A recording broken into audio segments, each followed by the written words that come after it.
చూడండి, బరి తెగించిన ఇరిగేషన్. పత్తులగూడ చెరువు కబ్జా గురైందని తెలిసినా కూడా చర్యలు చేపట్టని అధికార యంత్రాంగం. చెరువు కబ్జా అవుతున్న ప్రేక్షక పాత్రలో ఇరిగేషన్ శాఖ.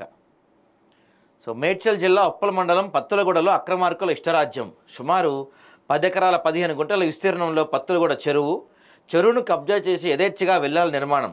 మొదటగా ఓ టైల్స్ కంపెనీ, ఆ తర్వాత 6 విల్లాల నిర్మాణం.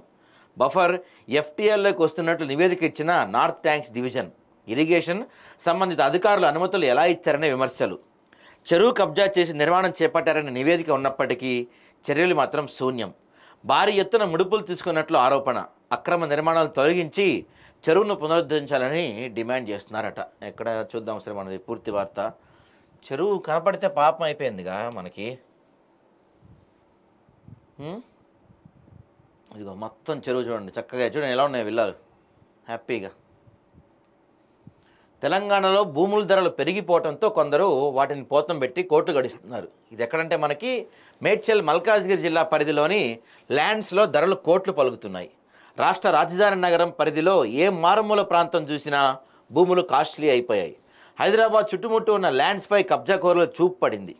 సెంటు భూమి ఖాళీగా కనిపించినా సరే వీళ్ళు కబ్జా పెట్టేస్తున్నారు. అయితే ఇక్కడ మనం తెలుసుకోవచ్చు, ఈ నిన్న మొన్న హడావిడి చేసినటువంటి హైడ్రా ఏదైతుందో ఈ హైడ్రా దీనిపైన ఎందుకు ఫోకస్ చేయట్లేదు? దీనిపైన వరుస కథనాలు రాస్తున్నారు, ఆదాంలో వరుస కథనాలు వస్తున్నాయి. అయినప్పుడు కూడా హైడ్రా అధికారులు దీనిపైన చర్యలు తీసుకోవట్లేదు. అసలు టేప్ చూస్తున్నా భయపడుతున్నారు. హైడ్రా ఎక్కడ పోయింది? టేప్ చూస్తానికి భయపడుతుంది. ఇది ఒకసారి పూర్తి చూద్దాం మనం. ఎక్కడంటే ఇది మేడ్చల్ మల్కాజ్గిరి జిల్లా ఉప్పల్ మండలం పత్తులగూడ గ్రామంలో సర్వే నెంబర్ 36లో సుమారు 10 ఎకరాల 15 గుంటల విస్తీర్ణం కర పత్తులగూడ చెరువు ఉంది. ఇది చెరువు మొత్తం కబ్జాకు గురైపోయింది. అక్రమార్కులు చెరువును కబ్జా చేసి అందులో యథేచ్ఛగా విల్లా నిర్మాణం చేపట్టారు. భారీ ఎత్తున ముడుపులు తీసుకొని అధికారులు కబ్జాకోరులకు అండగా నిలిచినట్లు ఆరోపణలు ఉన్నాయి. చెరువు కబ్జా అవుతున్న ఇరిగేషన్ శాఖ ప్రేక్షక పాత్ర పోషిస్తుంది. అయితే దీనిపై స్థానికులు ప్రభుత్వానికి కంప్లైంట్ చేయడం జరిగింది. ఈ క్రమంలో ఇరిగేషన్ అధికారులు సంయుక్త నివేదికలో చెరువును కబ్జా చేసి నిర్మాణం చేపట్టారని మే 2022న ప్రభుత్వానికి నివేదిక ఇవ్వడం జరిగింది. కబ్జా చేశారనే ఆధారాలు ఉన్నప్పటికీ చర్యలు తీసుకోకపోవడం వెనుక ఆంతర్యం ఏంటో అర్థం కావటం లేదు. గతంలో కబ్జాదారులు మొదటగా ఓ టైల్స్ కంపెనీ, ఆ తర్వాత అదే స్థానంలో 6 విల్లాల నిర్మాణం చేశారు. ఇంత జరుగుతున్నా నాకేం పట్టింది అన్నట్టుగా ఉండటంతో వాళ్ళు ఇంకా రెచ్చిపోతున్నారు. వాస్తవానికి ఈ నిర్మాణాలకు గతంలో విధులు నిర్వర్తించిన మున్సిపల్ సంబంధిత అధికారులే బాజాప్తా అనుమతులు ఇచ్చారంట. ఇంకేంది, మున్సిపల్ శాఖ వాళ్ళు అధికారులే బాజాప్తాగా అనుమతులు ఇచ్చేస్తే ఇంకా మనం అంటారు కదా, రాజు దలుచుకుంటే దెబ్బలకు కొదవ అన్నట్టు ఇది చెప్పేస్తే ఇంకేముంది, వీళ్ళు మొత్తం కబ్జా చేసి పడేశారు. మూసి పక్కన చిన్న చిన్న రేకుల షెడ్లు పేదల మీద పడడం కాదు, సో చెరువులు కబ్జా చేసి విల్లాలు కడుతుంటే వీళ్ళు ఎలా పర్మిషన్ ఇచ్చారనే అనుమానాలు తలెత్తున్నాయి.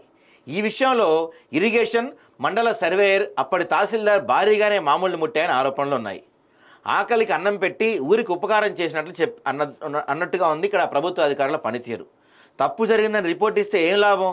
చెరువును కబ్జా చేసి పెద్ద పెద్ద నిర్మాణాలు చేపట్టి అమ్ముకుంటుంటే నోట్లో వేలేసుకొని గమ్మున కూర్చున్న వీళ్ళ సంగతి ఏంటి ఎవరికి తెలీదా? ఎదుం తిన్నా ఏకాసే, పందుం తిన్నా పరగడిపే అన్నట్టు అక్రమార్కుల డబ్బులు కాసిపడి కబ్జాదారులు చెరువులను సైతం వదలటం లేదు. రాజకీయ నాయకుల అండదండలు, అధికారుల అలసత్వంతో వారు పేటరేగిపోతున్నారు. నిబంధనలు తొంగలోకి తొక్కి చెరువులను సైట్లు, విల్లాలుగా మార్చేసి అమ్మకాలు చేస్తూ సొమ్ము చేసుకుంటున్నారు.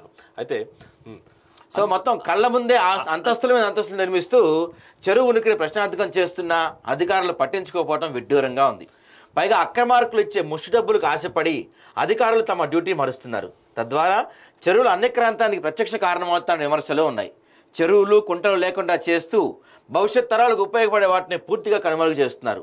ఇప్పటికైనా జిల్లా కలెక్టర్ దీనిపై దృష్టి సారించి చెరువును కబ్జా చేసిన వారిపై చర్యలు తీసుకొని అక్రమంగా నిర్మాణాలు తొలగించి చెరువు పునరుద్ధరించాలని స్థానికులు డిమాండ్ చేస్తున్నారు. అదేవిధంగా ఎవడైతే దీన్ని కబ్జా చేశాడో వాళ్ళపై చట్టపరమైన చర్యలు కూడా తీసుకోవాలని చెప్తున్నారు.